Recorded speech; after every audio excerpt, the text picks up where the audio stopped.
Estamos para dar inicio a la lección 11ª acerca de los profetas en el exilio, que son Ezequiel y Daniel. Daniel y Ezequiel están en Babilonia, mientras Jeremías está en Jerusalén y después en Egipto por un tiempo. Bueno, el trasfondo de Ezequiel era presente, era testigo de un avivamiento que sucedió cuando el rey Josías había encontrado el libro de la ley en el templo. Él fue llevado cautivo a Babilonia en el segundo grupo, como hemos mencionado. Menciona aquí también que los mensajes en Ezequiel no siempre son cronológicos, así que otra vez no podemos simplemente comenzar con el primer capítulo, llegar hacia el final pensando que todo iba así cronológicamente, y esto hace un poco difícil la interpretación del libro. Ezequiel vio un día cuando la presencia de Dios estaría de nuevo con su pueblo. Esto, por supuesto, que se cumplió con Jesucristo, aunque más allá se va a cumplir aún en mayor forma, ¿verdad? Cuando estamos en el cielo con Él. Ezequiel tuvo como su audiencia principal los judíos en Babilonia, aunque él escribió cartas a Jerusalén, y Jeremías al opuesto, ¿verdad? Su audiencia principal fue las personas en Jerusalén, pero él a veces escribió cartas a los exiliados en Babilonia. Así que ellos tuvieron ministerios complementarios, ¿verdad? El propósito del libro de Ezequías dice aquí, los exiliados en Babilonia tenían muchas preguntas. ¿Cuánto va a durar el exilio? ¿Qué sucederá con nuestra ciudad? ¿Hay esperanza para el futuro? Entonces, en medio de la cautividad, ahí está Ezequiel, profeta de Dios, vocero de Dios, para contestar sus preguntas. Pero al final el libro de Ezequiel es un mensaje de esperanza, porque aún en medio de Babilonia, Dios no ha abandonado a su pueblo, gracias a Dios. Un panorama general de Ezequiel. Primero, hay un llamamiento en los primeros 3 capítulos, y aquí una visión que él recibió acerca de este llamamiento. Había juicios sobre Judá en los capítulos 4 al 24. Menciona aquí especialmente una visión que Ezequiel tuvo del templo en Jerusalén y el hecho de que había hombres ahí, ancianos, que estaban practicando la idolatría dentro del mismo templo. Y llegaron a un clímax con la muerte de la esposa de Ezequiel. Dios le ordenó no lamentar la muerte de su esposa. Por medio de eso, él estaba indicándoles lo malo, lo trágico que estaba por delante. Los capítulos 23 al 32 son juicios sobre las naciones extranjeras, porque tanto Ezequiel como Daniel en sus ministerios también, Isaías y Jeremías, demuestran la soberanía de Dios sobre toda la tierra, no solamente sobre su pueblo, sino sobre toda la tierra, todas las naciones. En los capítulos 33 al 39, él hace especial mención de la restauración de Israel y dice que a causa de su santo nombre, Dios restauraría a su pueblo. Menciona restauración física, porque Dios traería a su pueblo a su tierra, y una restauración espiritual, que Dios renovaría sus corazones. Y otra vez tenemos mención de un nuevo pacto, diciendo que Él iba a poner un nuevo corazón y un nuevo espíritu. Y eso es lo que el Señor nos hace con nosotros en nuestra salvación, ¿verdad? Y entonces menciona aquí, él tiene una visión acerca de una montaña alta y un nuevo templo. Hay por lo menos cinco interpretaciones acerca de esa visión. Ustedes lo pueden leer, pero el mensaje principal es que de cualquier manera el Señor está siempre con su pueblo. El Señor es siempre Él siempre merece nuestra adoración donde quiera que estemos. Menciona aquí el estilo profético de Ezequiel y dice que hay dos características especiales. Número uno, su drama. Número dos, sus visiones. Vamos a mencionar primero el drama, porque él dramatizó algunos de sus mensajes. Menciona que él escribió el nombre de Jerusalén en un ladrillo de adobe y puso sitio alrededor del ladrillo para profetizar el sitio de Jerusalén. Y pensamos entonces en un niño que está jugando a guerra con los soldaditos, ¿verdad? Y está poniendo los soldaditos y los cañones y otras cosas. Y eso más o menos estaba haciendo él. Aquí hay un ladrillo, aquí están los soldaditos, ahí están haciendo sitio. ¿Y qué está haciendo Ezequiel? Él está dando un mensaje con objeto, ¿verdad? Y diciendo, así va a ser con Jerusalén. Jerusalén va a ser sitiado y destruido. Menciona después que él se acostó sobre su lado izquierdo durante 390 días para representar la iniquidad de Israel. Y después otros 40 días sobre el lado izquierdo para representar la iniquidad de Judá. Un total de 430 días que son como 1 año y 2 meses. Fíjense, 1 año y 2 meses acostados por un lado y por otro. ¿Y por qué? Para que la gente le mirara, para que la gente pensara, para que la gente preguntara, y él entonces podría profetizar acerca de las iniquidades, las infidelidades de su pueblo. En otra ocasión, él se afeitó la cabeza, quitó su cabello, dividió el cabello en 3 partes iguales. Una tercera parte la quemó para representar fuego en Jerusalén, la destrucción. Otra parte la cortó en pedazos con espada para representar la muerte en la batalla, otra vez, destrucción, ¿verdad? La otra tercera parte la arrojó al viento para representar la dispersión de los judíos en el exilio. Dios le dijo a Ezequiel que guardara unos pocos cabellos y los atara a su cinturón. Eso representaba el remanente que permanecería en Jerusalén, porque había unos pocos, unos pobres que se quedaron en Jerusalén durante el tiempo del exilio. Pero en todo eso hay drama, ¿verdad? En el mensaje, en la predicación de Ezequiel. Pero aún más notable en el libro de Ezequiel son las visiones. Y las visiones son muy difíciles de interpretar porque él está tratando de describir cosas que él vio que realmente no tienen descripción. Menciona aquí que él usaba la frase a semejanza de, como si fuera.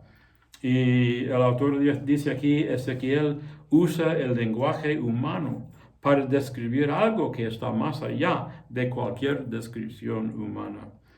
Pero en todo, yo creo que 2 mensajes por lo menos que de Ezequiel en todas esas cosas. Número 1, lo magnífico de nuestro Dios. No hay descripción de Dios, ¿verdad? Aunque podemos tratar de describir como es. Hay palabras en toda la Biblia hablando acerca de Él, pero realmente, ¿cómo podemos describir lo maravilloso que es nuestro Dios? Entonces, yo creo que esta es una parte. Otra parte es el juicio de Dios por los pecados de su pueblo. Y estas visiones tenían mucho que ver con miedo, ¿verdad? Con quizás amenaza.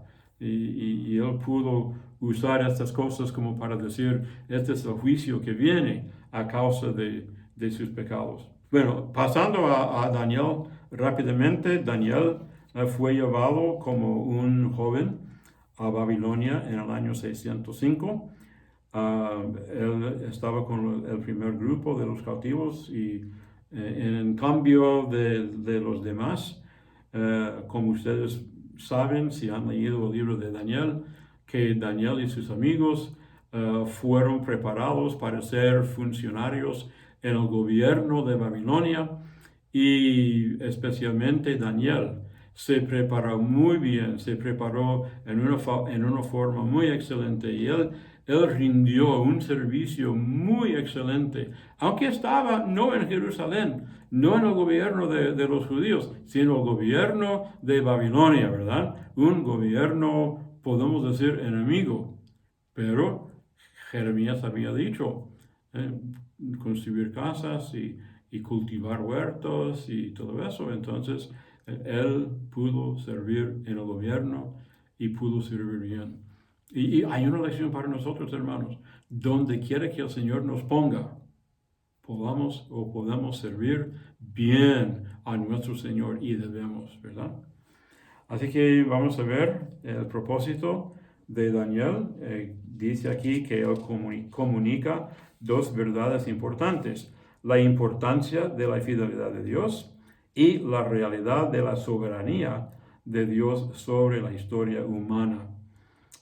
Y muestra que los propósitos de Dios se cumplen no solo en la historia de Israel, sino también en la historia mundial. Entonces, un panorama general tenemos en los primeros 6 capítulos la fidelidad en la corte de Babilonia.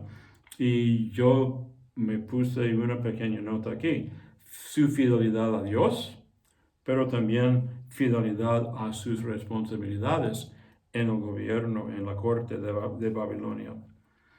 Entonces, las oraciones, o sea, los primeros comentarios de Daniel indican el tema de la soberanía de Dios, donde él dice: en el año 3 del reinado de Joacim, rey de Judá, vino Nabucodonosor, rey de Babilonia, y la sitió. Ok, Nabucodonosor la sitió, pero noten, y el Señor entregó en sus manos a Joacim, rey de Judá. O sea que Daniel está diciendo no que Nabucodonosor conquistó, sino que el Señor entregó, ¿verdad? Dios es el soberano sobre su pueblo y aún sobre los pueblos alrededor. Puesto que Dios es soberano, el pueblo de Dios puede servirle fiel aún en tiempos cuando los enemigos de Dios parecen tener el control. Hermanos, podemos servir a Dios aún en tiempos de angustia. El libro de Daniel demuestra la fidelidad a Dios con una serie de ilustraciones, y nos da aquí 6. Daniel y sus amigos se niegan a contaminarse. Dios le da a Daniel la interpretación del sueño de Nabucodonosor. Los amigos de Daniel se niegan a inclinarse ante un ídolo pagano, y el Señor les protege en el horno. Dios muestra su soberanía al humillar a Nabucodonosor. Dios muestra su soberanía al tomar el reino de Belsasar y entregarlo a Darío, rey de Media. Y cuando Daniel es arrojado al foso de los leones, Dios le protege, ¿verdad? En todo eso el Señor está ilustrando su fidelidad a su pueblo. Estos son más que simples historias para niños. Daniel es una fuente de cuentos bíblicos, ¿verdad? Cuentos muy bonitos, pero es más de eso. Proveen poderosas ilustraciones de fidelidad de Dios en situaciones difíciles, o fidelidad del pueblo a Dios. Cuando Daniel y sus amigos permanecen fieles a Dios, fiel es Dios a ellos. Entonces hay visiones que Daniel tiene que indican la soberanía de Dios. Otra vez no tienen orden cronológico, así que no podemos decir, bueno, primero es este. No, son visiones que él tenía que en algún momento ahí están escritos para nosotros. Y en la página 168 nos da una descripción de 4 de estas visiones. Y otra vez ustedes lo pueden leer, no vamos a tocarlo, pero en la página 169 hay una tabla donde él hace mención de tres de esas visiones y especialmente para decirnos cómo interpretar cuáles son los reinos que forman parte de esas visiones. Así que eso para mí es muy interesante porque en cierto sentido podemos decir a base de eso que cómo la profecía de Daniel corresponde a la historia futura, ¿verdad? Del mundo. O sea que Roma y Grecia vinieron después del tiempo de Daniel. Él no tenía ningún conocimiento de Roma y de Grecia, pero aquí podemos ver que en la misma interpretación de la Biblia hay palabras que nos ayudan a ver cómo se interpretan, ¿verdad? Y esto nos da ideas acerca de cómo se está cumpliendo la palabra de Dios en nuestro mundo. Entonces, notemos aquí en la página 169 temas en Daniel. Primero, la soberanía de Dios sobre el mundo, que Dios es el que está manejando las cosas y el Señor va a cumplir las cosas tal como Él quiere. Y número 2, el orgullo de la humanidad. Hay que pensar en eso un poco, ¿verdad? Porque es cierto que el hombre es orgulloso.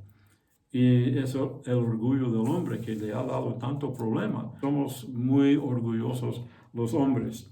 Y especialmente en la vida de Nabucodonosor, el Señor tuvo que tratar con el orgullo de ese hombre.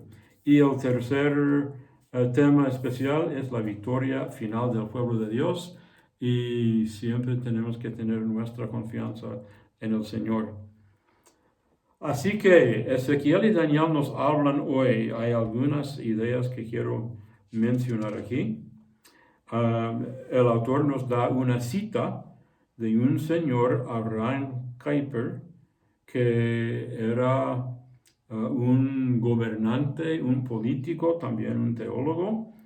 Y en parte dice esa cita: no hay siquiera 1 milímetro cuadrado en todo el ámbito de nuestra existencia humana sobre el cual Cristo no exclame, mío es. Cristo es el dueño de todo. Y tenemos que reconocerlo, ¿verdad? La soberanía de Dios sobre toda la historia humana es el mensaje de los capítulos finales de Ezequiel y la segunda mitad de Daniel. Y esto nos ayuda por lo menos en dos sentidos. Primero, nos da confianza ante la oposición de este mundo. Hay tantas cosas que suceden que para nosotros son cosas feas, pero hermanos, en medio de todo eso, tenemos que mantener la confianza en Dios. Todo lo que pasa, cualquier cosa que pase aquí en nuestras vidas, hermanos, confiemos en Dios, que Él es el que nos va a guiar y nos va a ayudar en medio de esos tiempos. Y número 2, nos recuerda nuestra responsabilidad de vivir fielmente la vida cotidiana. Diariamente, hermanos, seamos fieles al Señor. No es que busquemos grandes cosas para hacer. No, hermanos, fielmente todos los días haciendo las cosas diarias fielmente al Señor. Este es el secreto para tener la victoria sobre Satanás. Así que hay mención aquí de Ezequiel y Daniel como literatura apocalíptica.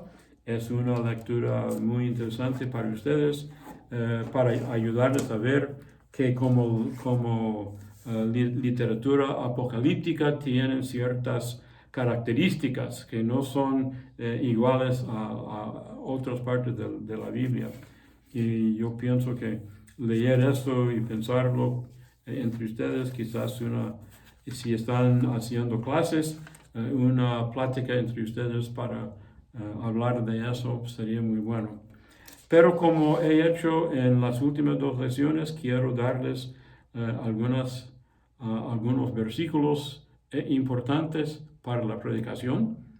En Ezequiel, en el capítulo 3, y los versículos 17 al 21, no vamos a leerlo todo, pero en el versículo 17 dice: Hijo de hombre, yo te he puesto por atalaya a la casa de Israel. Oirás pues tú la palabra de mi boca y los amonestarás de mi parte. Entonces da promesa que la persona que oye y obedece, y dice que el profeta ha ganado su vida, ¿verdad? Pero si la persona desobedece, la sangre de esa persona no cae sobre el profeta. Pero si el profeta recibe palabra y no predica la palabra, la sangre de la persona destruida va a caer sobre el profeta. Así que, hermanos, seamos fieles en la predicación de la palabra de Dios. En Ezequiel 11, los versículos 19 y 30 y 20, les daré un corazón y un espíritu nuevo, pondré dentro de ellos, y quitaré el corazón de piedra, y de en medio de su carne les daré un corazón de carne. Otra vez hay promesa parcial, por lo menos en nuestros días, porque cuando el Señor nos salva, el Señor sí nos cambia nuestro corazón y nuestra mente, ¿verdad? Nos cambia nuestra vida. Ezequiel 18, que mencionamos antes, un capítulo muy famoso y muy bueno. Solamente voy a mencionar 2 versículos. El versículo 4 que mencionamos antes: He aquí que todas las almas son mías, como el alma del Padre, así el alma del Hijo es mía. El alma que pecare, esa morirá. Es una declaración de la responsabilidad de cada uno de nosotros de obedecer la palabra de Dios, y si no, vamos a recibir el castigo. Y dice en el versículo 20: el alma que pecare, esa morirá. El Hijo no llevará el pecado del Padre, ni el Padre llevará el pecado del Hijo. La justicia del justo será sobre él, y la impiedad del impío sobre él. O sea, otra vez, con palabra más fuerte, más directa: nuestra es la responsabilidad de obedecer, y si no, nuestro es el castigo que vamos a recibir. Ezequiel 22, los versículos 30 y 31. Y busqué entre ellos hombre que hiciese vallado y que pusiese en la brecha delante de mí a favor de la tierra, para que yo no la destruyese, y no lo hallé. Por tanto, derramé sobre ellos mi ira, con el ardor de mi ira los consumí. Y el Señor está lamentando, ¿verdad? El hecho de que buscó alguien para ser fiel, y no encontró a ese fiel.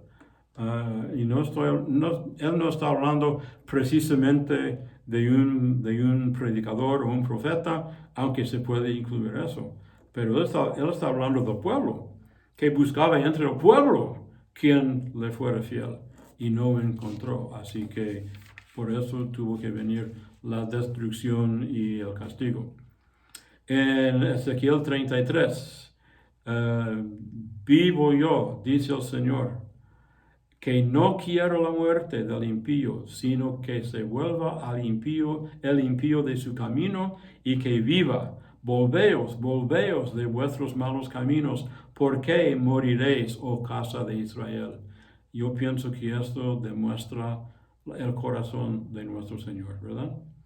Ezequiel 37:3 me dijo: hijo de hombre, ¿vivirán estos huesos? Y dije: Señor Jehová, tú lo sabes. Y en la primera parte de ese capítulo 37 hay una descripción muy, muy interesante acerca de un valle de huesos separados y secos. Y el Señor le dice al profeta profetizar sobre ellos, y lo hace, y los huesos comienzan a juntarse, y la piel y los músculos y todo comienza, y se ponen vivos los cuerpos de las personas en ese valle. Y yo he oído mucha predicación de esa porción hablando de avivamiento, que el Señor tiene el poder de tomar a una persona muerta y cambiarla y a vivificarla para que viva para el Señor. Hay diferentes maneras de aplicar ese capítulo, pero es un capítulo muy interesante.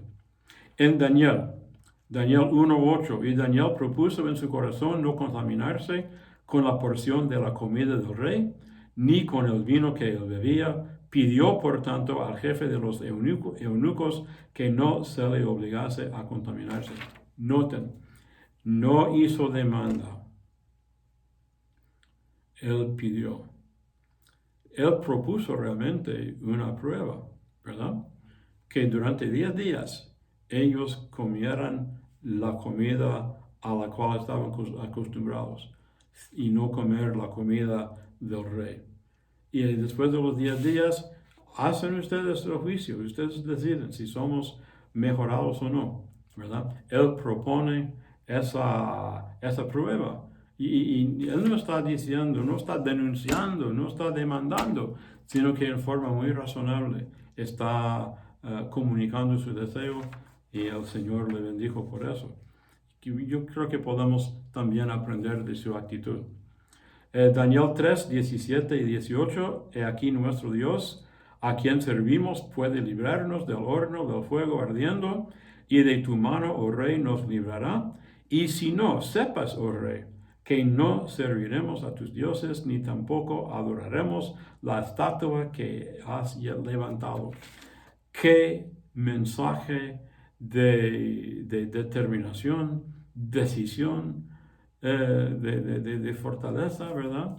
De esos 3 hijos hebreos, como los llamamos, que cuando el rey les amenaza con el horno de fuego, ellos dicen, el Señor nos puede librar, y el Señor no nos libra, no importa, vamos a servirle todavía y no vamos a obedecerte a ti, oh rey.